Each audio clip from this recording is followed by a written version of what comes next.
Hello friend, नमस्कार। स्वागत है आपका एक बहुत ही इंपॉर्टेंट वीडियो में। अभी हम दो वीडियो इससे पहले ला चुके हैं, पर्यावरण और हम का। यह पार्ट 3 है, तीसरा वीडियो है। अभी हम लोग लगातार जो है पर्यावरण और हम का क्लास 4 और क्लास 5 जो कि एनसीईआरटी का बुक है उसके हिसाब से हम लोग कवर करेंगे। और बिहार का जो टेक्स्ट बुक है उसमें भी सारा चीज लगभग सेम है, इसलिए कहीं कोई दिक्कत नहीं है। यह सीटेट के लिए भी इम्पोर्टेंट है और बिहार बीपीएससी के लिए भी इम्पोर्टेंट है, इसलिए पूरा वीडियो जरूर देखिए, ज़्यादा से ज़्यादा शेयर कीजिए। चैनल पर पहली दफ़ा आए हैं तो सब्सक्राइब जरूर कर लीजिए, क्योंकि इस तरह की इम्पोर्टेंट वीडियो हम लगातार आपके लिए लाते रहते हैं। तो देखिए, पहला जो है, इससे पहले हम लोग 8 अध्याय तक कर चुके हैं, ठीक है। अध्याय 8 तक कर चुके हैं। यह अध्याय आपका 9 है, 9वां अध्याय है, जब मामा जी घर पर आए, ठीक है। तो इसके अंतर्गत जो भी इंपॉर्टेंट प्रश्न है अभी हम लोग करेंगे। राखी बांधने के लिए, बांधने के त्योहार को क्या कहा जाता है? राखी जब बांधा जाता है उस त्योहार को क्या कहा जाता है? देखिए, आप लोग सब लोग जानते होंगे रक्षाबंधन।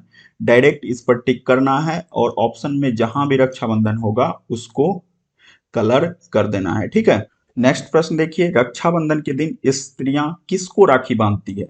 स्त्री जो है किसको राखी बांधती है? तो मामा को नहीं, पिता को नहीं, नाना को नहीं, अपने भाई को राखी बांधती है। कलाई पर भाई को राखी बांधती है, ठीक है। तो ऑप्शन 4 आपका बिल्कुल सही है। नेक्स्ट प्रश्न है, राखी कहाँ बांधी जाती है? गले पर नहीं, हाथ पर नहीं, माथे पर नहीं, कलाई पर। बिल्कुल सही है, कलाई पर राखी बांधी जाती है। ऑप्शन 1 आपका बिल्कुल सही है। एक जहां भी होगा वहां आप कलर कर देंगे, ठीक है। देख लीजिएगा वो मार्कशीट। ठीक इसी तरह से प्रश्न जो है, प्रश्न इजी रहेगा। प्रश्न जो है एनसीईआरटी के हिसाब से भी रहेगा, और इसके बाद जो भी सिलेबस है, तो पहले हम लोग पर्यावरण और हम का जो भी टॉपिक है उसको कवर कर रहे हैं। अब है, माँ के पिता हमारे क्या लगेंगे? माँ के पिता, तो देखिए, माँ के पिता जो हैं वह नाना लगते हैं। 3 नंबर में है आपका नाना, यह करेक्ट आंसर है, ठीक है। जहां भी होगा उसको आप कलर कर लेंगे, ठीक। हमारी माँ की माँ हमारी क्या लगेंगी? माँ की माँ, यह नानी लगती हैं, ठीक है। दादा नहीं होगा, नाना नहीं होगा, दादी नहीं होगा। 1 नंबर बिल्कुल सही है। 1 नंबर पर आप टिक करेंगे, जहां भी 1 नंबर होगा उसको कलर कर देंगे। अब देखिए, अध्याय 10 है, छठ पर्व और बच्चे। बिहार का आपको पता है, छठ पर्व जो है बहुत ही इम्पोर्टेंट पर्व है। तो बिहार से अगर आप बीपीएससी फॉर्म फिलअप कर रहे हैं, आपको पता ही होगा, अब हर एक राज्य के, भारत के किसी भी कोने में आप हैं तो बीपीएससी का फॉर्म फिलअप कर सकते हैं। इसलिए जो है बिहार के विषय में थोड़ी सी जानकारी जरूर रखनी चाहिए। और छठ पर्व जो है बिहार का बहुत ही इम्पोर्टेंट पर्व है, सब लोग जानते हैं। छठ पूजा किस राज्य का प्रमुख त्योहार है? छठ पूजा किस राज्य का प्रमुख त्योहार है? उड़ीसा नहीं होगा, राजस्थान नहीं होगा, मणिपुर नहीं होगा, बिहार का मुख्य त्योहार है, ठीक है। छठ पूजा किस माह में मनाई जाती है? देखिए, यहाँ आश्विन है, चैत्र, फाल्गुन, कार्तिक। यह आपका इंग्लिश मंथ नहीं है, जनवरी फरवरी करके यह ऐसा कुछ भी नहीं है। यह चलता है आपका हिंदू वर्ष, नववर्ष जो है उसके हिसाब से। उसमें जो है कार्तिक माह में छठ पूजा मनाया जाता है। आप जहां भी देखेंगे कार्तिक, वहां आप टिक करेंगे और कलर कर देंगे बगल में कार्तिक, जहां भी आपको दिखाई देगा, ठीक। छठ पूजा कितने दिनों का त्योहार है? ठीक है, यह बहुत ही इंपॉर्टेंट क्वेश्चन है। यह जो है बहुत बार पूछा जा चुका है, छठ पूजा कितने दिनों का त्योहार है। छठ पूजा से रिलेटेड क्वेश्चन रहना चाहिए आपके परीक्षा में, ठीक है। तो इतना सा कर लीजिएगा तो संभवतः आपको आइडिया आ जाएगा, और परीक्षा में जब प्रश्न रहेगा तो आप आराम से हल कर पाएंगे। तो छठ पूजा जो है 4 दिन का त्योहार होता है। पहले दिन जो है, पहले नहाय खाए होता है, एक को कहते हैं नहाय खाए। इसके बाद होता है दूसरा दिन खरना। इसके बाद पहली अरग, और तब होता है दूसरी अरग। तो यह 4 दिन का त्योहार है। तो आपको इससे भी अगर ऐसा क्वेश्चन में भी कहीं भी लिखा मिले तो आप लोग आराम से इस टाइप से भी हल कर सकते हैं। पहले दिन को क्या कहते हैं? छठ पूजा के पहले दिन को ऐसा भी प्रश्न पूछा जा सकता है, डीप से अगर पूछे तो आप नहाय खाए डाल सकते हैं। दूसरे दिन को क्या कहते हैं तो खरना, तीसरे दिन पहली अरग, चौथे दिन दूसरी अरग। तो 4 दिन का यह पर्व है। छठ पर्व में बनाया जाने वाला प्रसिद्ध व्यंजन देखिए, हलवा नहीं है, मिठाई नहीं है, ठेकुआ यह बहुत ही प्रसिद्ध है। बिहार का ठेकुआ बहुत ही प्रसिद्ध है और यह जो है छठ पर्व में बनाया जाता है। खीर यह भी नहीं होगा। आप 3 नंबर पर जाएंगे, बिल्कुल सही है। और यह जो है बिहार के छठ पर्व से रिलेटेड है, तो इसलिए आप यहाँ क्लिक करेंगे, टिक करेंगे और जहां भी होगा उसको जो है आप कलर कर देंगे। छठ पर्व में स्त्रियां कहां खड़ी होकर सूर्य को अर्घ देती हैं? देखिए, सिर्फ स्त्रियां ही नहीं, पुरुष भी खड़े होते हैं, इसलिए स्त्रियां और पुरुष में आप लोग कंफ्यूजन मत कीजिएगा। छठ पर्व जो है यह पुरुष भी करते हैं, ठीक है। तो देखिए, ऐसा भी हो सकता है स्त्रियों की जगह पर पुरुष वगैरह कुछ भी दे सकता है प्रश्न जो है ट्विस्ट करने के लिए। तो जल में, जमीन पर, मिट्टी में इनमें से कोई नहीं। जमीन पर नहीं खड़ा होता, मिट्टी में भी नहीं, इनमें से कोई नहीं। जल, जल में खड़ा होते हैं वो लोग, नदी के किनारे जल में खड़ा होते हैं और वहां से सूर्य को अर्घ देते हैं। छठ पर्व में किन की पूजा की जाती है तो सूर्य भगवान की पूजा की जाती है। देखिए, भगवान सूर्य 1 नंबर पर है, शंकर की नहीं, विष्णु की नहीं, ब्रह्मा की नहीं, मुख्य रूप से पूजा होती है सूर्य भगवान की, ठीक है। तो एक के साथ जाएंगे, जहां भी एक होगा वहां आप कलर कर देंगे, ठीक। भगवान सूर्य का जहां भी होगा वहां आप कलर कर देंगे। चलिए नेक्स्ट अध्याय है अध्याय नंबर 11, आओ नक्शा बनाएं, ठीक है। यह भी इंपॉर्टेंट चैप्टर है। नक्शा में ऊपर की ओर कौन सी दिशा होती है? नक्शा में ऊपर की ओर कौन सी दिशा होती है? एक नक्शा जब भी आप तैयार करेंगे, देखिए इस तरह का बात होता है, ठीक है। नक्शा इसको कहते हैं उत्तर, यह हुआ आपका दक्षिण, यह हुआ आपका पूरब और यह हुआ पश्चिम, ठीक है। इस तरह से इसको ध्यान में रखना है, इसके हिसाब से काम करना है। तो देखिए ऊपर में क्या है, उत्तर। देखिए उत्तर पहला है, इसको टिक करेंगे, बिल्कुल सही है। यह आप याद रखेंगे, नक्शा में इसी तरह से होता है, ठीक। बिल्कुल इसी तरह से नक्शा फॉलो होता है। चलिए दूसरा देख लेते हैं प्रश्न। इसका जो दूसरा प्रश्न है, नक्शे में खेतों को किस रंग से दिखाया जाता है, ठीक है।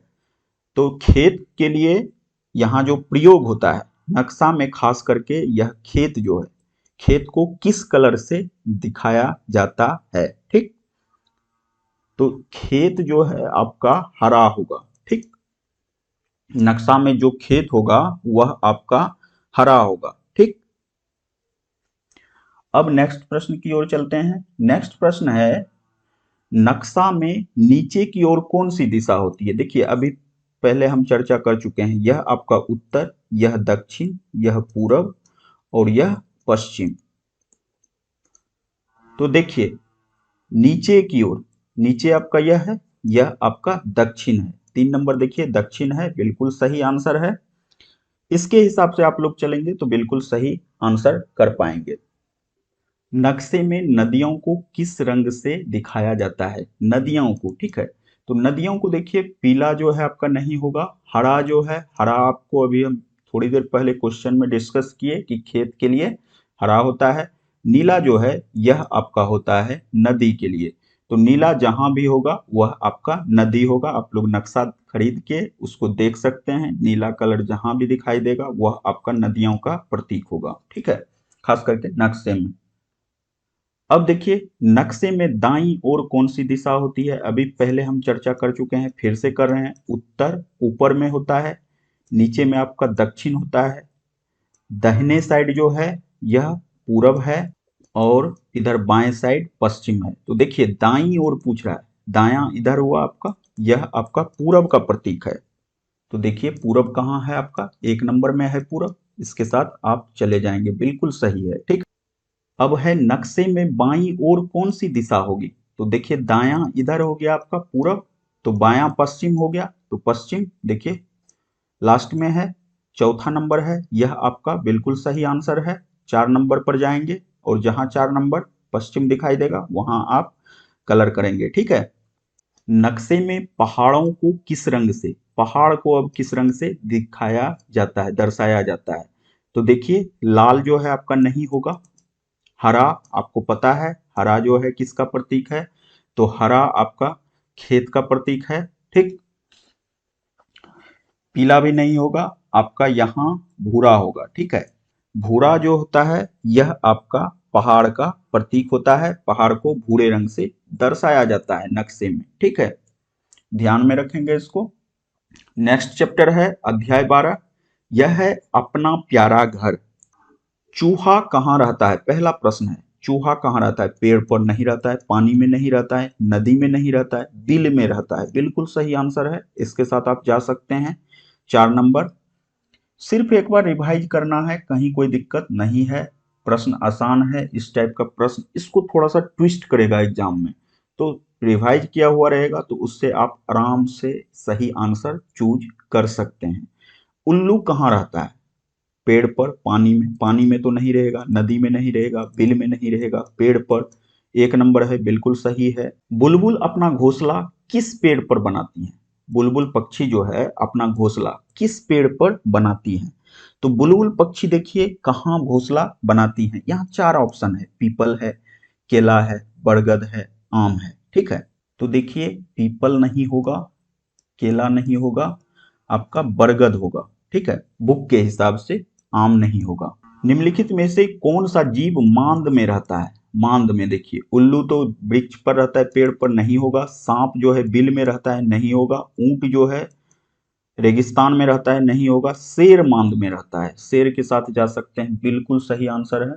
किस जानवर को केवल रात में, केवल रात में, चमगादड़ को रात में दिखाई देता है? बिल्कुल सही है, दिन में इसको दिखाई नहीं देता है। ऊंट को जो है दिन में दिखाई देता है, हाथी को भी दिन में। उदबिलाव जो है आपका यह भी दिन में है। ठीक है। एक चमगादड़ ही है जिसको कि रात में दिखाई देता है, केवल रात में। ठीक। तो एक के साथ आप जा सकते हैं, बिल्कुल सही है। अध्याय 13 है खेत से घर तक। ठीक है, खेत से घर तक अध्याय 13 है। निम्नलिखित में से कौन एक दाल है? दाल देखिए केला जो है यह फल है, अमरूद फल है। सरसों क्या है? इससे तेल बनता है, तो यह भी नहीं है। मसूर जो है, मसूर का दाल बनता है, तो कौन एक दाल है? तो मसूर बिल्कुल सही है, 1 नंबर के साथ आप जा सकते हैं, बिल्कुल करेक्ट आंसर है। दूसरा है निम्नलिखित में से कौन गर्मी में बोए जाने वाली फसल है? ठीक है, गर्मी में अब देखिए कौन सा बोया जाता है, ऑप्शन आपका दिया हुआ है। ठीक है, तो देखिए गर्मी में जो बोया जाता है वह आपका है मक्का। ठीक है, बाकी जो है यह गर्मी में बोया जाने वाला फसल नहीं है। ठीक, यह दोनों नहीं है, इनमें से कोई नहीं, यह तो होगा ही नहीं। अब देखिए निम्नलिखित में से किस फसल की बुआई सर्दी में होती है? देखिए यहाँ मुख्य प्रश्न जो है यह बहुत ही इंपॉर्टेंट प्रश्न है कि निम्नलिखित में से किस फसल की बुआई सर्दी में होती है? तो देखिए गेहूं की भी बुआई सर्दी में होती है और जौ की भी बुआई सर्दी में होती है। आप 4 के साथ जा सकते हैं, 2 और 3 बिल्कुल सही आंसर है। ठीक, यह गन्ना नहीं होगा, यह 2 है जिसकी बुआई की सर्दी में होती है। आप 4 के साथ जा सकते हैं, बिल्कुल सही आंसर है। निम्नलिखित में से कौन एक सब्जी है? इसमें से सब्जी को चूज करना है। बाजरा सब्जी नहीं है, ज्वार सब्जी नहीं है, गेहूं सब्जी नहीं है, पालक एक सब्जी के रूप में यूज होता है, पालक के साथ आप जा सकते हैं। निम्नलिखित में से कौन बीज से तैयार होने वाली फसल है? बीज से कौन सा तैयार होता है? ठीक है, अब देखिए अनार, अनार बीज से तैयार होने वाली फसल के रूप में इसको यूज नहीं किया जाता है, अनार को फल के रूप में यूज किया जाता है। धान जो है, धान का रोपनी किया जाता है। ठीक है, इसका पौधा लगाया जाता है, तो यह नहीं होगा आपका। अरहर का बीज बोया जाता है। ठीक, तो अरहर के साथ आप जा सकते हैं, बिल्कुल सही है।